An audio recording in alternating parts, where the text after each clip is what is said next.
Today our topic of discussion is about punctuation. In the previous lecture we have learned about what is punctuation and how it can be used in any sentence or in any written text or in any discourse. Now we will discuss about its second type, that is full stop.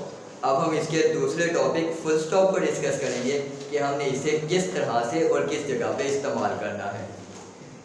बिल्कुल आसान सी पहली सी बात जो कि हम अक्सर use करते रहते हैं इसे, वो ये है कि किसी भी सेंटेंस के एंडिंग पर, किसी भी सेंटेंस के इख्तिताम पर हमने हमेशा फुल स्टॉप यूज़ करना होता है। उसे देख लेते हैं। पहली बात, फुल स्टॉप का साइन बच्चे यहाँ मैंने पुट कर दिया। ये फुल स्टॉप एक छोटा सा डॉट है, एक छोटा सा पॉइंट है जो हम लगा देते हैं किसी भी सेंटेंस के आखिर में या कहीं भी। तो इसका सबसे पहला हम यूज देखने लगे हैं, in the ending of every affirmative sentence. अब बेटे मैं सिर्फ अगर लिखता इस हर सेंटेंस के आखिर पे होता है तो that will be wrong one, ये बात गलत हो जाती, क्योंकि इंटरोगेटिव सेंटेंसेस में हम फुल स्टॉप का साइन यूज नहीं करते, ऑब्जेक्टिव सेंटेंसेस में हम फुल स्टॉप का साइन यूज नहीं करते, एक्सक्लेमेटरी सेंटेंसेस में भी हम फुल स्टॉप का साइन यूज नहीं करते। तो मैंने इसलिए कह दिया अफर्मेटिव, जिसमें हमारे पास डेक्लेरेटिव भी आ जाएगा, जिसमें हमारे पास नेगेटिव भी आ जाएगा। इन दोनों जगह पे हमने क्या करना होगा, फुल स्टॉप का साइन यूज करना होगा। Next point is in abbreviations.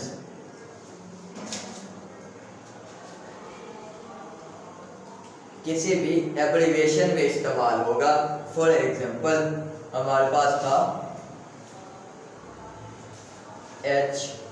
HSSC higher secondary school certificate. तो इन सब के लिए मैंने क्या किया, इन पूरी बात को बनाने के लिए मैंने सबको इससे फुल स्टॉप से डिफरेंशिएट कर दिया कि ये सिर्फ एक सिंगल वर्ड नहीं है, ये कोई एक्रोनिम नहीं है, बल्कि ये एब्रिविएशन है किसी अल्फाज का, किसी लफ्ज़ का। तो मैंने साथ ही साथ इसके फुल स्टॉप लगा दिया। तो यही वाला एक यूज़ हमारे पास यहाँ भी है। तीसरा यूज़ देख लेते हैं बेटे हम, क्या है इसका। Third use is in date format. Date के फॉर्मेट में हम फुल स्टॉप को इस्तेमाल करते हैं। कहाँ करते हैं बेटे, जहां हमने कहा था थर्ड, ये एग्जांपल लिखने लगा हूं, 3 फरवरी। बट बेटे मुझे फरवरी के स्पेलिंग नहीं आते, अब मैं क्या करूँगा, फुल स्टॉप यूज करके इसका कॉन्ट्रैक्शन इस्तेमाल कर दूंगा। अगर मुझे आते होते कंप्लीट स्पेलिंग तो मैं कंप्लीट लिख लेता और मुझे फुल स्टॉप की जरूरत ना होती, लेकिन यहाँ हमें लगाना पड़ गया। इस तरह से चीज़ पे आपको स्पेलिंग नहीं आ रहे होंगे, आप उसे शॉर्ट करके और ये यूज़ कर लेंगे फुल स्टॉप लगा के। और लास्ट पे हमने क्या करना था, इसका कोई ईयर बताना था, और ईयर के लास्ट पे भी हमने क्या किया, फुल स्टॉप यूज कर दिया। तो ये डेट फॉर्मेट में हमारे पास था इसका यूज।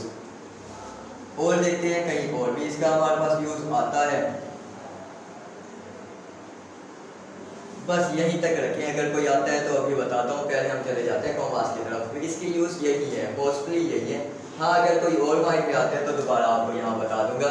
अभी तक हमने डिसाइड किया किसी भी सेंटेंस के आखिर में किसी भी एब्रिविएशन के साथ या फिर डेट फॉर्मेट जो हम लेटर या किसी भी सूरत में लिखने लगे हैं।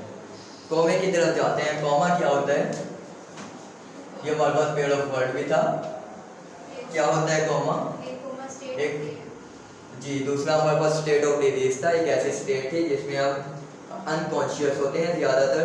और दूसरा ये जो हमारे पास था, इससे मुराद था small pause between a text और अ रिटन कन्वर्सेशन। बोलते वक्त जो हम स्मॉल पॉज दे रहे थे, उसे लिखने के लिए हम उस स्मॉल पॉज को इस कॉमे से डिफरेंशिएट करते हैं या बताते हैं। कहाँ यूज होते हैं, सामने लिख देता हूँ। इसका ये है क्या चीज़, ये स्मॉल पॉज है, छोटा सा वक्फा है। Used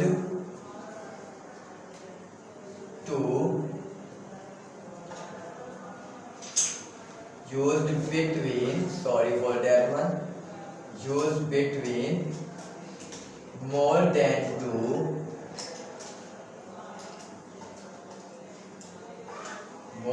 two noun adjectives, adverbs,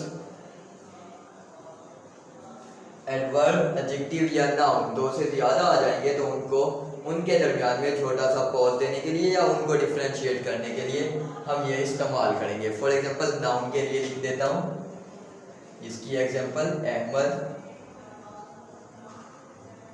Ali and Aslam were present. Ahmed, Ali और असलम मौजूद थे। इसी तरह से दूसरा सेंटेंस लिखता हूं एडजेक्टिव के लिए, the sky was blue shiny and brilliant after rain. बारिश के बाद आसमान चमकदार, नीला और बहुत तेज रोशनी वाला था। तो ये क्या चीज़ है? एडजेक्टिव है ना किसके? स्काई के। तो इसके दरमियान भी हम इसे यूज कर सकते हैं।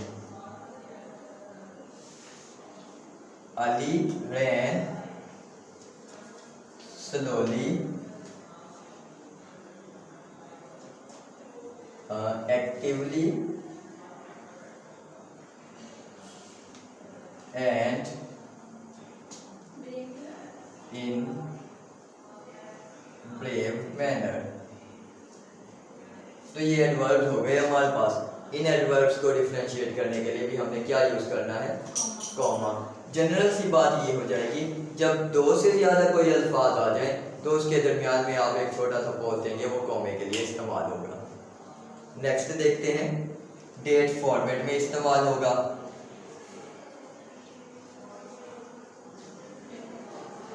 डेट फॉर्मेट में कॉमा यूज होगा। कैसे होगा? हमने कहा था 4 मई, इसके बाद कॉमा ही होता है ना जी। 4 मई 2020। तो ये यूज हो गया हमारे पास कॉमा कहाँ? डेट फॉर्मेट में। तो डेट फॉर्मेट में कॉमा इस्तेमाल होगा। या फिर वो जो हम लेटर लिखते हैं उसकी हेडिंग में हम यूज कर रहे होते हैं, यानी जहाँ भी कोई बात आ रही होती है उसके साथ हम कॉमा लगा देते थे, जहाँ हमारा हेडिंग का एक हिस्सा खत्म नहीं हो रहा होता था। तो ये उस डेट फॉर्मेट की टाइप में चला जाएगा। फुल स्टॉप तब लगाना है बेटे जब हमें स्पेलिंग नहीं आ रहे होते, यानी वो जस्ट वैसे कह रही है, फुल स्टॉप हमने तब लगाना होता है जब हम स्पेलिंग को शॉर्ट कर रहे होते हैं, एब्रीविएट कर रहे होते हैं, तब हमने यूज करना है। अदरवाइज हमेशा कॉमा ही यूज होगा।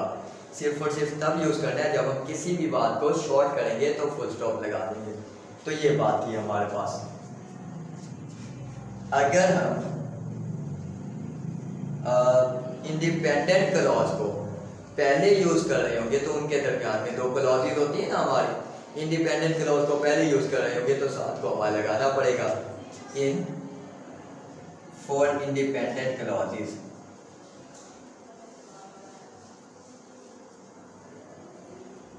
और जस्ट जनरल में कह दो फॉर क्लॉजेज। क्लॉजेज के लिए भी यूज होगा कॉमा हमारे पास, जैसे इफ यू कम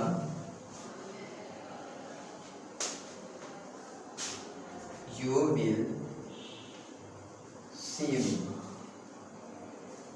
अगर तुम आए तो तुम मुझसे मिलोगे या तुम मुझे देख लोगे।